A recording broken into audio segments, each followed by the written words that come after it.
On va partir maintenant sur le terrain pour retrouver Sékou Djamal Pendessa, secrétaire général du syndicat des professionnels de la presse de Guinée. Il est déjà en direct. Bonsoir, salut camarade plutôt. Allô, camarade, salut. Salut. Allez, bienvenue. Alpha Mamadou pour la toute Merci. première question. Oui, re-salut camarades. Voilà, merci de répondre à nos questions ce soir. Et comme on l'a dit tout à l'heure dans le préambule, après le retrait donc, de la plainte de Mr. Charles Wright, vous aussi au sein du SPPG, vous qui avez décidé d'organiser une marche anti-Charles Wright demain, finalement vous décidez de surseoir à cette marche. Et bon, on s'imagine un peu quelles ont été les motivations, hein?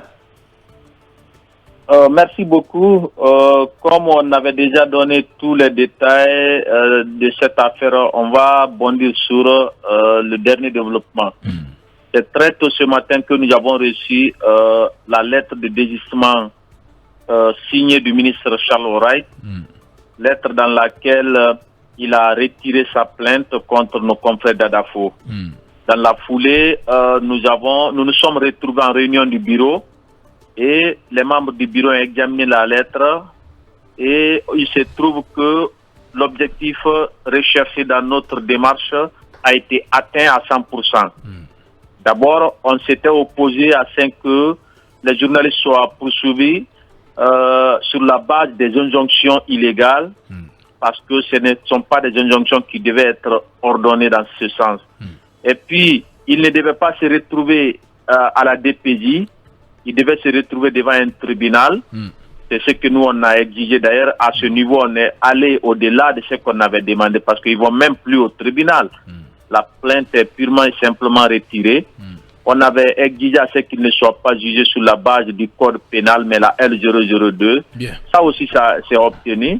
Et finalement, on s'est dit, il faut simplement surseoir à la marche de demain, même s'il y avait des réticences, il faut le dire, jusqu'à la base, ceux qui étaient à la conférence de presse ont dû le comprendre parce que même dans la salle, il y a des journalistes qui ont dit que le bureau ne devait pas annuler cette marche.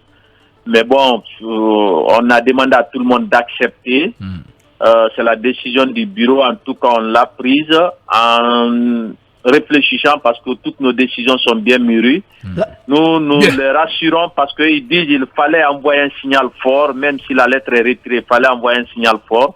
Nous les rassurons que le message est passé largement et il a atteint un niveau qui nous rassure davantage.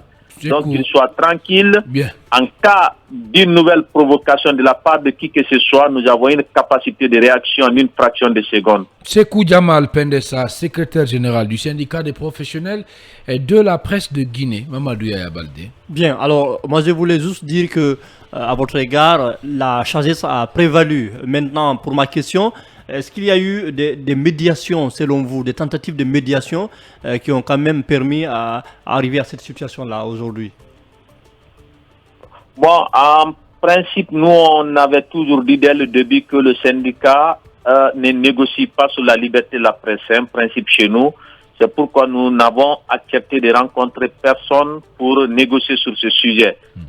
Maintenant, c'est vrai qu'il y a eu beaucoup de prières derrière le syndicat, mais le seul décalage qu'on a fait un tout petit peu, parce que hier, à partir de 18h, on avait décidé de fermer toute porte à une simple réunion de statut sur cette question. On avait dit la seule action à mener maintenant, c'est la marche du jeudi. Il n'y a, même si le ministre retirait la plainte, à partir du moment où il a retardé jusqu'à ce mardi à 18h, on ne va plus examiner un courrier. Bien.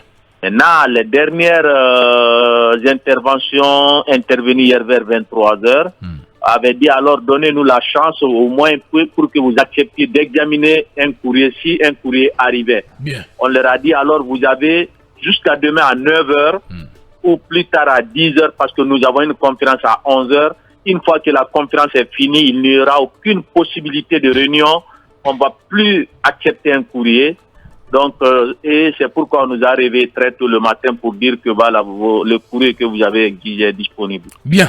Allez-y, Alpha. Oui, camarade, autre question, c'est par rapport à cette... vous avez déposé sans doute des lettres d'information. Est-ce qu'au niveau de la mairie de Kaloum, vous avez déjà obtenu une réaction favorable? C'est intéressant de le savoir. À un moment où on interdit toutes les manifestations. Oui, vous avez bien fait de poser cette question parce que nous avons été appelés dans la journée par la mairie pour nous dire on a reçu votre courrier et on est en train de l'examiner. Maintenant, qu'en est-il, etc. On leur a dit que la marche est finalement annulée. On leur a donné la nouvelle, les derniers développements de la situation. Et ils nous ont remerciés, ils ont dit, voilà, vous savez que nous sommes des partenaires, vous savez. Oui, mais camarades, est-ce qu'ils n'étaient pas voilà, sur le point d'interdire cette Oui, manif, de refuser. cette marche, même de s'ils n'en ont refuser. pas le droit. On ne nous a pas notifié cela, on nous a appelés pour nous dire qu'on a reçu notre courrier et ils étaient en train de l'examiner. Voilà. L'examiner à la veille de la marche. C'est curieux quand même. Avec ou sans autorisation, est-ce que vous alliez marcher demain? Ah, mais c'était dit, je l'ai répété hier, je crois, si j'ai bonne mémoire, sur vos antennes. La décision qui a été prise est que même si on interdisait la manifestation, on allait marcher parce que on était face à l'illégalité, à une illégalité, une violation de procédure. Donc, on ne pouvait pas aussi nous accuser d'avoir violé une interdiction. À partir du moment où l'adversaire a violé tout nous concernant. Vous savez, Bien. en matière syndicale, il y a des principes. Quand tu vas en guerre, si tu n'utilises pas les mêmes armes que ton adversaire, il va t'abattre. Qu'est-ce que je veux dire par là? Tu vas en guerre et puis ton adversaire a un char de combat. Toi, tu prends un PMAK, tu t'arrêtes devant lui, il va t'écraser, il va te broyer. Maintenant, dans notre cas, c'est quoi les PMAK? Ce sont les multiples violations de la procédure de Charles Wright. C'était ça le char, il a utilisé le char de combat, la violation de toute la procédure. Quel serait le PMAK de notre côté? Ce serait de dire, ok, nous on va se plier à l'interdiction de la commune de Kalmou. On aurait utilisé des roquettes anti-char peut-être. Mais c'est quand même curieux quand même qu'un ministre comme Charles Tout ceci c'est des métaphores quand même, faut dire. Ce n'est pas curieux. Justement, des métaphores, c'est important. Faut pas après qu'on dise évidemment. qu'on a parlé d'armes de guerre, de munitions ici. Prendre des chars, comme ça il y a équilibre entre les forces. Allez, merci beaucoup camarades, merci d'avoir répondu à nos questions. Sekou Djamal Pendessa, secrétaire général du syndicat des professionnels de la presse de Guinée. Et voilà le SPPG donc qui annule sa marche qui était prévue ce jeudi pour protester, et ça marche bien sûr. Hein. Ah oui, anti-Charles White. Voilà, anti-Charles White, pour protester contre les agissements du sieur Charles White, ministre de la Justice. Pendant qu'il est 21h passé de 27 minutes, ici à Conakry et en temps universel, on va partir avec nos obligations commerciales. On se retrouve juste après pour poursuivre ce débat et relayant bien sûr vos différentes réactions très très nombreuses sur nos plateformes digitales. À tout à l'heure.